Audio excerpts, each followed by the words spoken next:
ឲ្យបងសុំទោសការពិតបងមានសង្សារកន្លងមកបងស្រឡាញ់អូនគ្រាន់តែជាការលេងសើចប៉ុណ្ណោះបងស្រឡាញ់អូនគ្រាន់តែជាការលេងសើចប៉ុណ្ណោះ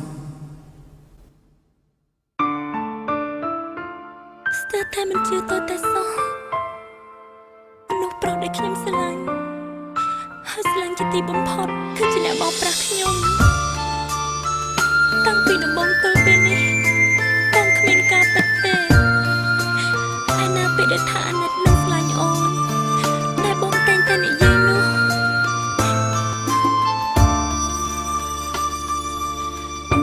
ដែលគិតសងថាមនុស្សម្នាក់ដែលអូនស្រឡាញ់ហើយមិនដែលគិតសងថាស្នេហ៍យ៉ាងខ្លីជាយ៉ាងនេះពេលដងធ្លាប់នឹកបងប្រែអង្គវេលាអស់នាទីរញើមនឹងឈរវីខ្លាចចិត្តស្ងួនសួរសើចិត្តប្រុងដែលខំស្វងស្វងឲ្យអូនជឿសងខំមានជំនឿជាថាប្រុងមិនបបងអូនតែអ្វីដែលស្រីយល់គ្រាន់តែជាល្ខោនស្នេហ៍នួនល្អអូនត្រឹមស្ពានឆ្លងព្រោះនិមន្តហាត់អើយស្ពានឆ្លងព្រោះ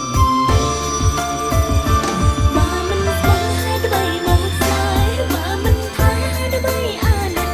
មកចំចិត្តរឹតបេះដូងប្រឹងលួងលោមឲ្យអូនមើលមើលចង់ឲ្យស្មងតែនឹងមកក្រោយក្នុងក្បត់មកកំពើពោស្រីយល់ហើយអ្វីចាំបាច់ត្រូវបាន